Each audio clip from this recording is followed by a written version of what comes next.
Hi అండి. ఇవాళ మనం చేసుకోబోయే వంట పేరు పెసరపప్పు క్యాబేజ్ కర్రీ. సో ఫస్ట్ దీనికి కావాల్సిన ఇంగ్రీడియంట్స్ ఆనియన్ ఆనియన్ చిన్నగా చాప్ చేసుకొని పెట్టుకోండి. అండ్ క్యాబేజ్ ఎంత టైనీగా చాప్ చేస్తే అంత మంచిది, చాలా ఈజీగా ఉడికేస్తుంది అనమాట. అండ్ పెసరపప్పు మనం వాష్ చేసుకొని ఒక 15-20 minutes దీన్ని సోక్ చేసుకోవాలి. అండ్ ఓన్లీ ఈ 3 ఇంగ్రీడియంట్స్తోనే మనం పెసరపప్పు క్యాబేజ్ కర్రీ చేయబోతున్నాం అనమాట. ఓకే, దీన్ని మనం కుక్కర్లో చేద్దాం. కుక్కర్లో చేయడం వల్ల ఏంటంటే తొందరగా అయిపోతుంది అనమాట. ఓకే, ఫస్ట్ మనం లిటిల్ ఆయిల్ తీసుకున్నాం. దాంట్లో ఉన్న వాటర్ అంతా ఎవాపరేట్ అయిపోవాలి. అవుతుంది కదా, జస్ట్ వెయిట్ ఫర్ 2 minutes.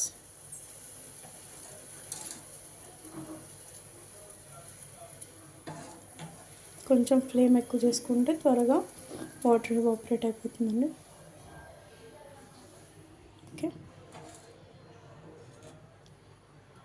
కొంచెం ఆయిల్ పోసుకోండి. ఒక 3 teaspoons ఆఫ్ ఆయిల్ పోసుకున్నాం.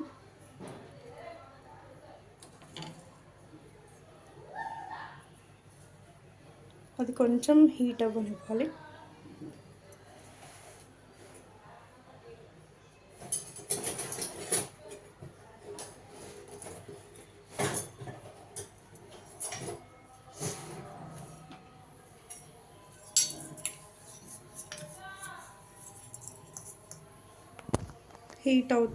హీట్ అయ్యింది అని తెలిసినప్పుడు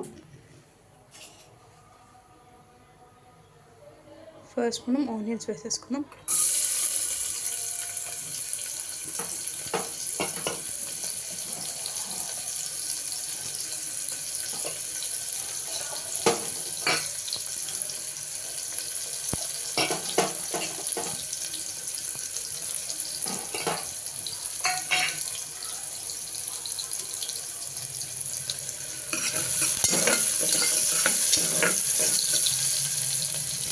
లైట్గా అది ఫ్రై అవ్వనివ్వండి.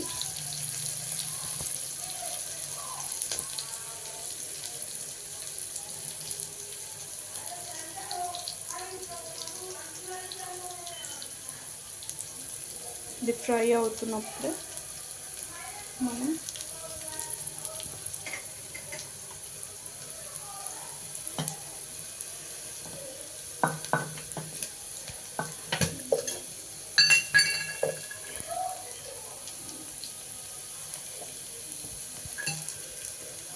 కొంచెం పసుపు వేసుకున్నాం.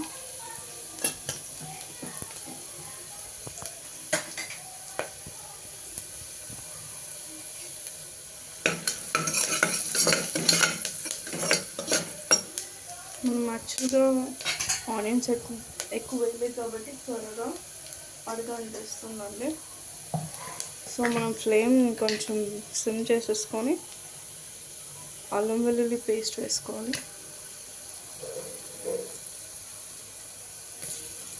1 స్పూన్ వేసుకోవాలి.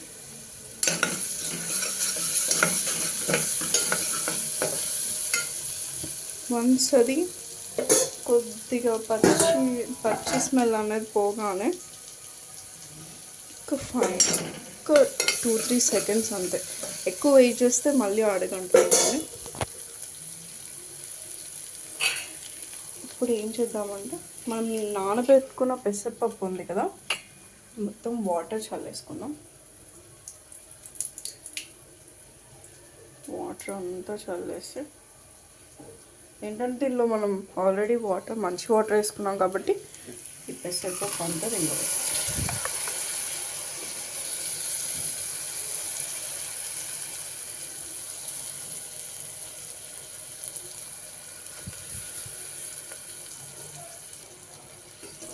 ఇప్పుడు వేసుకున్నది ఒకసారి స్ప్రెడ్ చేసుకున్నాం.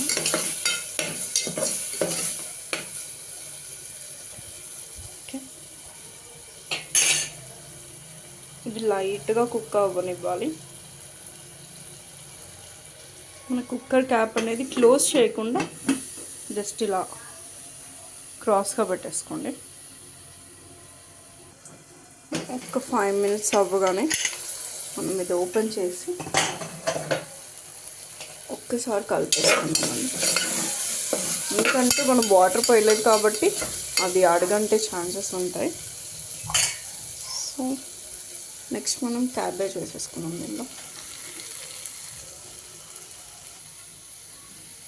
లిటిల్ వాటర్ వేసుకోండి, ఎక్కువ వేయకండి, అప్పుడే లిటిల్ వాటర్ వేసుకోండి. ఒకసారి కలిపితే మీకు కన్సిస్టెన్సీ అనేది అర్థమైపోతుంది.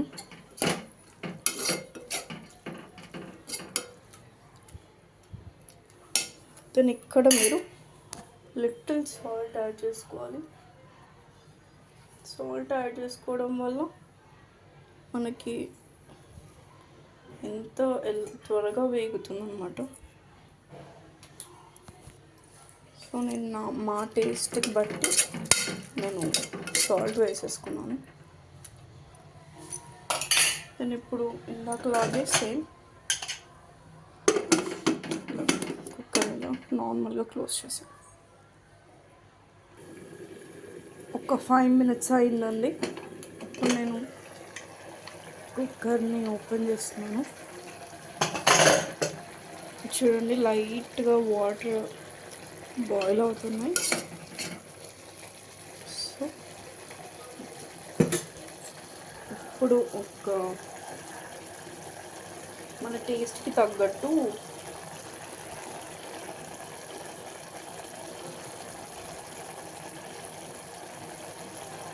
ఒక 3 spoons కారం వేసుకుంటున్నానండి నేనైతే. సో టమాటో కూడా వేస్తాం కదా దీనిలో. సో టమాటో వేసినప్పుడు అనేది కొంచెం కారం తగ్గుతుంది కాబట్టి నేను కొద్దిగా ఎక్కువ వేసుకుంటున్నాను కారం. ఈ కారం వేసిన ఒక 2 minutesకి కొంచెం వాటర్ యాడ్ చేయండి. మన ఇష్టం, వాటర్ అంటే సోక్ అయ్యేదాకా వాటర్.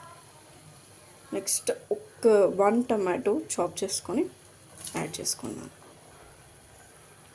ఓకే, యాడ్ చేసిన తర్వాత జస్ట్ ఇలా మిక్స్ చేసేసి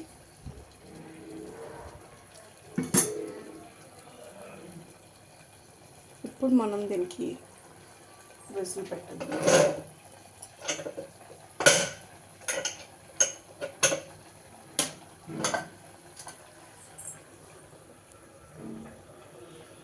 కుక్కర్ పెట్టేప్పుడు ఎప్పుడైనా స్టవ్ సిమ్లో చేసుకొని విజిల్ తీసేసి కుక్కర్ పెట్టి అప్పుడు మనం విజిల్ని ఇలా పెట్టుకొని అప్పుడు ఫ్లేమ్ అనేది ఇంక్రీజ్ చేసుకోవాలి. ఓకే, ఇప్పుడు ఒక 2 whistles రాగానే చూద్దాం, ఓపెన్ చేసేయచ్చు. ఓకే,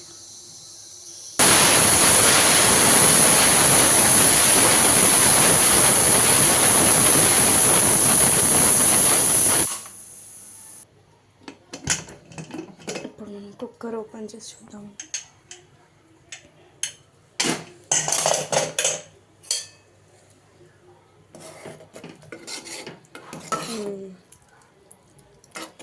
పప్పు కానీ క్యాబేజ్ కానీ అంతా ఉడికిపోయింది నీట్గా.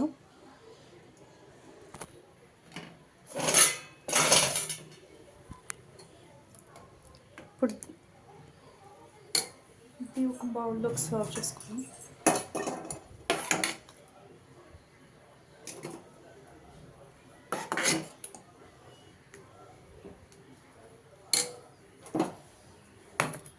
ఈ కర్రీ పప్పులో కానీ ఈ కర్రీ అనేది మనకి చపాతీలో కానీ రైస్లో కానీ వేడివేడిగా సర్వ్ చేసుకుంటే చాలా టేస్టీగా ఉంటుందండి. అండ్ క్యాబేజ్ ఇష్టపడని వాళ్ళు, చిన్నపిల్లలు వాళ్ళకి ఇలా పప్పు వేసి వండడం వల్ల క్యాబేజ్ కూడా మంచిగా బాయిల్ అయిపోయి అసలు క్యాబేజ్ ఉందా లేదా అన్నట్టుగా ఉంటుంది. చాలా టేస్టీ, హెల్దీ. మీరు ట్రై చేస్తే ఎలాగుందో చెప్పండి. Thank you.